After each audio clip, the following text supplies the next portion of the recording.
보면 이렇게 숙이고 있어요. 그리고 무거운 거를 다 숙여서 꺼내요. 이게 높이가 이만큼 다르니까 무릎이랑 허리랑 어깨 이런 데 짐 꺼낼 때 다 무리가 가는 거예요.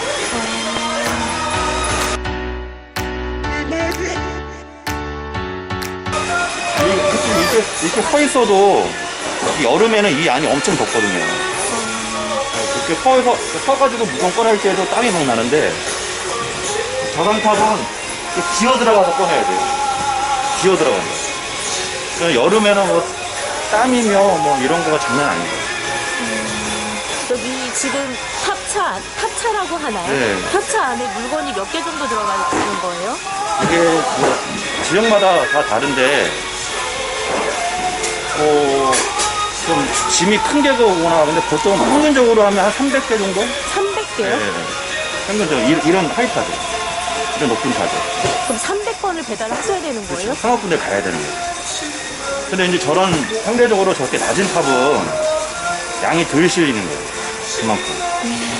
그러면 한 번 갔다 올 거리를 물건을 다 못 싣고 가니까 2번 가야 되는 거고, 승객이. 여러모로 또 힘드신 분들이에요. 철 같은 경우에는 1톤 정도 실리는데 쌀하고 김치 뭐 이런 것들이 많이 오면 아무래도 톤수를 좀 넘죠. 그러면 이 하루에 이 한 톤을 다 배달하시는 그렇죠. 거예요? 예.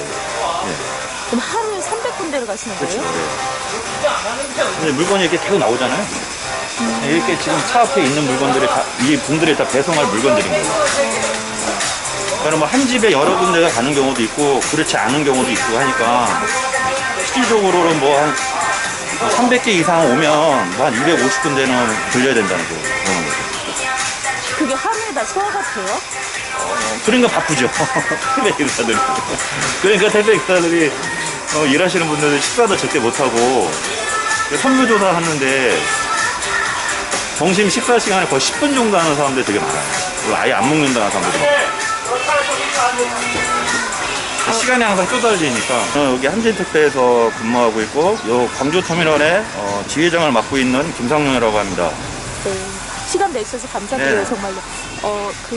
앞서도 잠깐 말씀 주셨지만 택배 그 기사분들의 하루 일과나 업무량, 뭐 업무 시간 이런 것들 궁금합니다. 네, 보통 회사들마다 약간씩 차이는 있는데 저희 여기 한진 같은 경우는 아침 7시에 공식적으로 7시요? 네, 아침 7시에 출근을 해서 보통 이게 뭐 월요일서부터 토요일까지 하차 이거 우리가 짐을 받는 시간이 거의 뭐 이렇게 똑같이 평균준화가 되어 있는 게 아니라 날짜별로 좀 차이가 좀 있어요.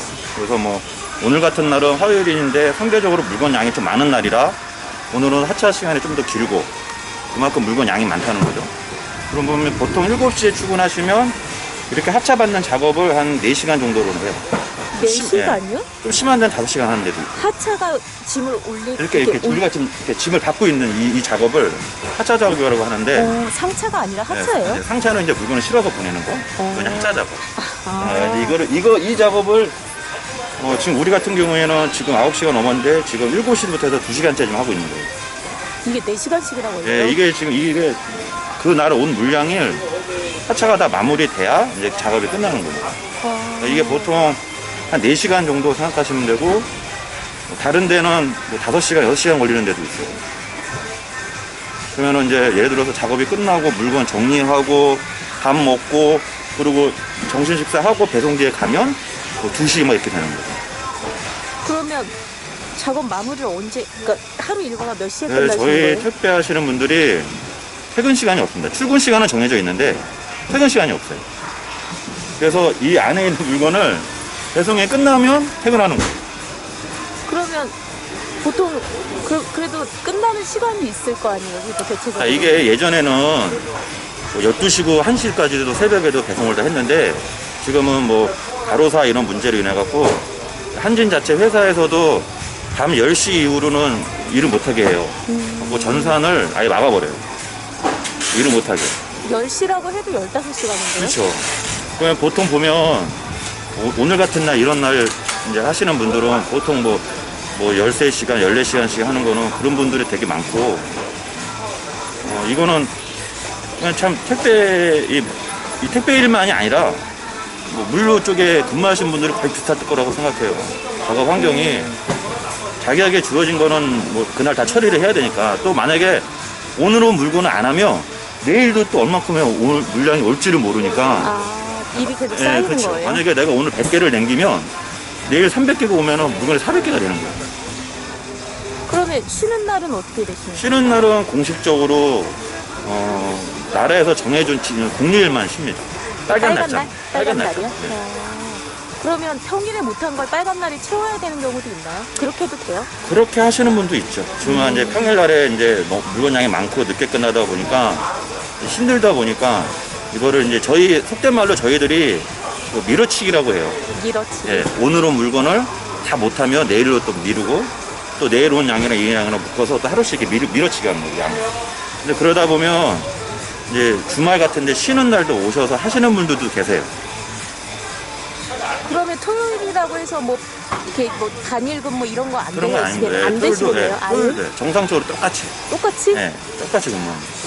그럼 이 특별 업무라는 거가 이 개인 사업자 차원으로 이렇게 운영을 하는 거라 지입 차량 쓰시는 그렇죠. 거예요? 예. 그래서 뭐 자기 뭐 유류비나 이런 것도 다 본인들이 다 책임을 져야 되는 거고 뭐 식사비, 뭐 유류비, 뭐 심지어는 내 몸이 아파갖고 병원을 간다던가 며칠을 쉬어야 될 경우에도 자기 돈을 내서 그거를 해야 된다는 거예요. 그 유급 휴무가 안 예, 되는 안 거예요? 돼요. 안 유급 돼요. 병가가 안 예, 돼요? 안 돼. 뭐든지 다 자기가 사비를 들어서 대체 인력을 자기가 구해서. 모든 택배가 그래요? 예, 모든 대한민국 택배는 다 그렇습니다. 그럼 퇴직금은 있어요? 퇴직금은 우리는 사업자다 보니까 퇴직금은 없습니다. 없어요? 예. 이게 구조가 좀 되게 이상하게 되어 있는 그런 시스템입니다. 그러면 두바동구에 네. 지금 저상 차량 되게 문제가 되고 있는데 저 차량을 비춰도 되나요? 예. 넘버 나와도 괜찮아요? 간바만 살짝만 유지하셔서 어, 저분이 동의를 안 하셨기 때문에. 요거 지금 왼쪽 세 번째 이게 저상이라는 거죠. 네. 네. 공원화형 아파트이기 네. 때문에 주민들의 안전이나 이런 것 때문에 이제 지금 택배 차량을 이제 진입 금지를 시키셨는데 입장을 좀 말씀을 해주신다면요, 지회장님으로서. 네, 그게 지금 요새 추세가 아파트 위에 단지를 공원화로 막 이렇게 추진하는 아파트들이 되게 많고 그런데 이게 너무 일방적이라는 거죠. 저희들 이 택배 종사자들 일하시는 분들도 지금은 일반 아파트인데 아직 그런 공원화가 추진이 안 돼갖고 그냥 위로 다니시는 분들 되게 많은데 어느 날 갑자기 또 그 아파트에서 우리도 이 공원화를 만들겠다 이렇게 말해버리면 거기 현장에서 일하시는 분들은 일할 방법이 없어요. 그 넓은 단지를 걸어서 다닐 수가 없고 그렇다고 지하로 들어가라고 하는데 지금 알다시피 기존에 아파트 지은 데는 이 하이탑이 170cm 정도, 270cm 정도 되는데 이 차가 지하로 못 들어갑니다. 그래서 그 탑을 정도로 다 깎아야 되는데 그 돈도 자기 사비로 다 내야 되고 그게 깎는 비용이 얼마예요? 그게 차량이? 보통 한 150, 120 정도 하고 좀 비싼 데서 하게 되면은 뭐 180만 원 한 데도 있고. 근데 그 또 깎는 동안에 차량이 그게 하루에 되는 게 아니잖아요. 그렇죠. 그럼 며칠 그때 돼야죠. 동안 또 일을 못 하는 그렇죠. 못하는 거. 거잖아요. 그러면은 뭐 예를 들어서 어떤 분들은 토요일 날 차를 맡겨서 월요일 날 오전에 차를 찾아갖고 와갖고 이제 일하는데 지장 없이 이렇게 하는 분들도 계시고 또 저게 정 날짜가 안 되면 대처 인력을 구해가지고 자기 사비를 들어갖고 자기는 집에 있으면서 윗돈을 줘가면서 일을 쓰는 거죠. 그런 경우도 되게 많습니다. 그리고 이게 논란이 되는 거가 우리 택배 노조 측이나 뭐 택배 기사님들도 그러면 아파트 단지 내에 어떠한 일정 구간 정도를 이렇게 차를 댈 수 있게만 해달라. 그러면 들어가서 거기다가 차를 대놓고 구루마로 일정한 거리는 구루마로 날라서 이렇게 배송을 하겠다. 안 그러면 아파트 단지에는 철저하게 교육을 해서 뭐 10km 이하로 저속으로 간다든지 이렇게 어느 지역만 해주면 이렇게 우리 쪽에서 이런 말이 오고 가고 있는데 그런 아파트 이제 공원화하고 있는 그런 단지 내에서는 안 된다는 거죠. 무조건 지하로만 와라. 그래서 이게 일을 하시면 알겠지만 택배 이 하시는 분들이 거의 하루에 적게 걷는 분들은 한 10,000보 걷고 보통 20,000보, 3,000보씩 짐을 들고 걸으시는 거잖아요. 짐 들고 다니고 하는 거니까. 그러면 아파트 단지 안에 못 들어가게 하고 뭐 저상탑을 깎아서 들어가라고 하는데 그거는 솔직히 일하는 노동자의 입장에서는 한 번에 끝날 일을 2번, 3번씩 왔다 갔다 해야 된다는 거예요. 그러면 당연히 뭐 가뜩이나 거름도 많이 걷고 묵은 것도 많이 들고 날르고 이러시는 분들인데 모든 이게 골격계에 다 무리가 가는 거죠. 그리고 일이 끝나고 집에 들어가면 당연히 지치고 힘든 건데 이건 지치고 힘든 거에 비해서 괴롭다는 거죠. 몸이 너무 아프니까. 그러니까 매일 아침에 또 출근하면 야 오늘 또 이걸 해야 되네, 또 이걸 해야 되네, 그런 생각을 가지면서 일하시는 분들이 너무 많다는 거죠. 좀 공원화를 만들고 하는 거는 취지는 좋고 한데 서로가 좀 협의하에 어느 정도 양보할 건 양보하고, 또 우리들 입장에서는 우리는 이만큼 해주겠다고 하고 우리도 최대한으로 협조해서 지상으로만 어느 일부 구역만 자리를 내준다고 하면 서로 문제없이 일을 할 수 있고, 물어가는 사회 때 호기심이 이렇게 많아지는지 제가 택배를 지금 17년째 하고 있는데 점점 그런 모습들이 더 많아지는 것 같아서 너무 솔직히 안타깝습니다. 그러면 그 주민분들 입장에서는 이제 주민분들이 이제 뭐 택배 차량에 이게 탑재하다 보니까 뭐 사각지대가 있고 뭐 어린이들이나 뭐 안전 문제 때문에 네. 이렇게 좀 진입을 이제 금지를 하시는 것 같은데 네. 그런 시민분들의 우려에는 네, 말씀 그럼 주신다면 만약에 그런 부분이 있으면 지금 거의 지금 현재 이 택배 차량들은 대부분이 다 후방 카메라들이 다 설치가 되어 있어요. 보여요? 네, 뒤에서? 후진을 하거나 그럴 때 그러면 알다시피 이거 탑은 뒤쪽에 공간이 안 보이기 때문에 이 탑 위에 카메라들을 다 달아놔요. 후진할 때 뒤에 뭐가 있는지 다 보이게끔 해놓거든요. 그럼 만약에 그런 공간에 아파트에 들어가는데 뭐 입주자들이나 주민들이 이런 카메라를 설치를 해야 된다, 그래야지 여기서 배송을 하거나 이런 조항을 준다고 하면 이거 설치하는 거 별로 어렵진 않거든요. 이거 탑 깎는 비용에 뭐 10분의 1밖에 안 되니까 그런 방안을 찾으면 되는데. 그것도 자비로 하셔야 되는 그렇죠. 거예요? 예. 그러니까 이제 그렇게 하더라도 기사들은 그렇게 일을 한다 이거죠. 근데 그거를 아예 자체를 논의할 생각도 안 하고 무조건 안 된다, 또는 밑으로만 들어가라고만 하니 참 답답한 노릇입니다. 그 노조 측에서는 그 저상으로 하는 대신에 뭐 비용을 조금 더 내는 방안도 지금 말씀하시는 것 같은데요. 네. 이게 어떻게 보면 회사 측에서 이거를 적극적으로 검토를 하고 거기에 대한 대안적인 방안을 마련을 해줘야 되는 게 원래 맞아요. 그리고 아무리 우리가 대리점 계약 기간에 이런 문제가 있더라도 우리는 한진의 이름을 달고 일을 하시는 지입기사들인데 너무 회사에서는 이걸 나몰라 한다는 거예요. 그럼 뭐 예를 들어서 뭐 탑을 깎고 해야 되는데 내가 본인이 100% 돈을 다 내야 되고, 안 그러면은 회사에서 그 일정 부담감을 뭐 지불을 한다든지, 안 그러면 나중에 그 지역을 벗어나서 다른 지역을 배송을 할 때는 사실 탑을 복구시키는 비용을 준다든지, 안 그러면 이 탑을 복구시키는 돈도 내 돈으로 다 해야 되고, 여러 가지 다 문제가 있는 건데 회사에서는 절대 책임을 지지 않으려고 하는 거예요.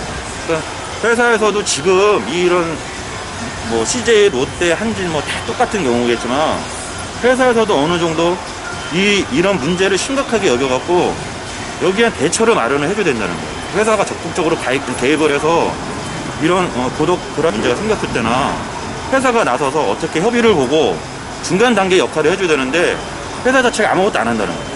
그러니까 이거는 너희들 기사분들이 일이니까 대리점하고 기사분들이 가서 알아서 해, 이렇게 그냥 뒤에서 반각만 하는 거예요.